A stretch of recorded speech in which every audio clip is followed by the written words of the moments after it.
Hi friends, என்ன லஞ்சுன்னு என்ன டிஃபனுன்னு பார்த்துடலாம். டிஃபனுக்கு நவதானிய மாவு இருக்குது. அதுக்காக கேரட்டு, பீட்ரூட்டு, வெங்காயம், கொத்தமல்லி, கருவேப்பிலை, புதினா எல்லாத்தையும் சின்னதாக சாப் பண்ணிக்கோங்க. கொஞ்சம் கனமாக தோசையை ஊற்றிட்டு கொஞ்சம் உப்பு போட்டு காயெல்லாம் மிக்ஸ் பண்ணி வச்சுக்கோங்க. அதில் கொஞ்சமாக போட்டு ஸ்ப்ரெட் பண்ணி விட்டுருங்க. அதுக்கப்புறம் ஒரு அரை ஸ்பூன் சர்க்கரை, அரை ஸ்பூன் கொள்ளு இட்லி பொடி சேர்த்துட்டு ஒரு 5 நிமிஷம் மூடி வச்சுருங்க. மூடி வச்சுட்டு எடுத்திங்கன்னா சூப்பராக இருக்கும். சுட சுட ஒரு 2 சாப்பிட்டிங்கன்னா செம்மையாக இருக்கும். இப்போ பசங்களுக்கு கொடுத்துடலாம். சாதம் வேக போட்டிருக்கேன். மில் மேக்கர் கீமா சாதம் செய்ய போகிறோம். சாதம் வெந்தோடனே வடித்து விட்டுருங்க.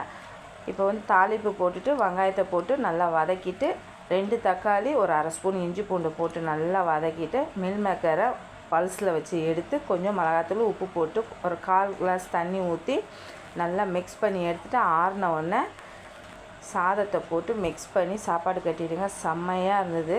கண்டிப்பாக நீங்களும் ட்ரை பண்ணிவிட்டு கமெண்ட் பண்ணுங்கள். இந்த வீடியோவை